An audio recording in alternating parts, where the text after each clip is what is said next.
Welcome to another video looking at model answers for the Foundational Catholic Theology paper. I'm going to look now in this video at the evaluation question that you can see in front of you. So scientific theories have shown God did not create the universe. Now, if this were on the paper, it would be followed with discuss the statement showing that you've considered 2 points of view, referring to religious and non-religious views in your argument. So the examiner is going to be expecting that you talk about the Catholic viewpoint, potentially a second religious viewpoint, and certainly an atheist or non-religious viewpoint. And as you can see here, the question, because of how it's phrased, the agree side is going to be the atheist viewpoint. So that is something always to consider, that in most questions the agree side is actually the Catholic viewpoint, but in this circumstance the agree side is the atheist. So Stephen Hawking's Big Bang Theory presents a strong challenge, suggesting that the universe is a unique, spontaneous and chance event that does not require the involvement of God. So within that, really good, really straightforward paragraph, because I'm going straight back to the question. So therefore, yeah, definitely God isn't involved in that. But obviously, for an evaluation question, I'm going to need to explain that a little bit more. But these are just kind of your headline paragraphs that you need to be thinking about. Dawkins is going to argue that science has proven God as the origin of the universe. He claims that we simply exist as a result of a random mutation. Now again here, the result of a random mutation isn't God. Yeah, so therefore God's not created the universe because we are just a genetic mutation. Charles Darwin's theory of evolution challenges the literal interpretation of Genesis, proposing that humans were not created in a perfect state but evolved over time. So again here, that's where we would be able to take Genesis 1 to pieces and be really, really critical of that.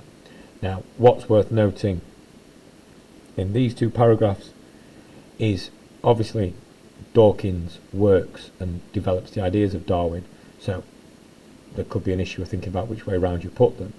But here I'm talking about Dawkins very clearly in relation to evolution being the result of random genetic mutations, whereas I'm using Darwin, who you could use in a very similar way, but I'm using Darwin to critique the concept of Genesis 1. So both evolutionary biologists, both talking about the same thing, but I'm deploying them in different ways in my question, which is a very sophisticated way to go about it, a very sophisticated way to build evolution, and obviously the more sophisticated we can be, the greater marks we're going to get. The Big Bang Theory further supports this notion that there would be no need for a creator, as it suggests the events unfolded independently and naturally. Now again, I could link that up to Stephen Hawking and just have one big Bang paragraph, or I could have a Stephen Hawking paragraph and then just a generic Big Bang paragraph. Again, that is for you to choose. Now, when we look at the disagree, and again, worth noting, worth reminding ourselves that the disagree is actually going to be the Catholic viewpoint. We're going to start, probably the only place you can start is with St. Augustine, saying that, well, actually God created the world out of nothing, because only God has that power, and therefore scientific theories aren't the only or the best way to explain creation, that actually it's God. Catholics believe in the beginning of the universe, and again, that we see that in Genesis 1.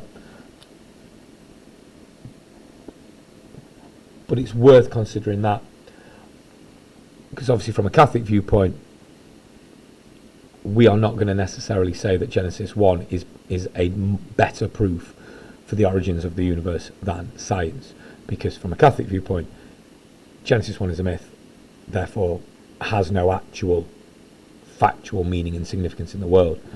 So you could include that point and be really clever and evaluate your own use of it. Yeah, break kind of a little bit of a fourth wall in your answer and go, well, Catholics could use Genesis, however Catholics shouldn't use Genesis because, and that would be really, really good. And I've kind of alluded to that here, okay, explaining what a myth is, but then moved on to, well, actually they are going to use the scientific versions, and then you've got the quote from John Paul II, you've got Father George Lemaitre, so you've got a whole kind of gambit of ways that you could take that. My last paragraph is going to be my fundamental Christian, and talk about how they use Genesis literally, and therefore that they believe that Adam and Eve are true, and that the 6 days of creation with the 7th day for resting is the only legitimate and meaningful explanation for the origins of the universe. Again, here it's about where do you put it, because I could put that with the Genesis 1 bit there and kind of create a little bit of mini evaluation within itself. I could put it for all the way up here and use it directly against someone like Stephen Hawking or someone like Charles Darwin or Richard Dawkins, or I could leave it where it is here and have my agree atheist viewpoint, my disagree Catholic viewpoint, but they accept science, and then have a very strong disagree in that a fundamental Christian is going to reject science altogether. So lots to think about in that question, lots and lots of content, but it's about thinking, well, which content am I going to use? And maybe more importantly, in the actual exam, how am I going to use it? What order am I going to put it in? Because if you've got the right content, but it's not in the right order, the argument's going to maybe be a little bit stagnated and not maybe get you into those top bands. Whereas if you get the order right, the answer should be really, really successful.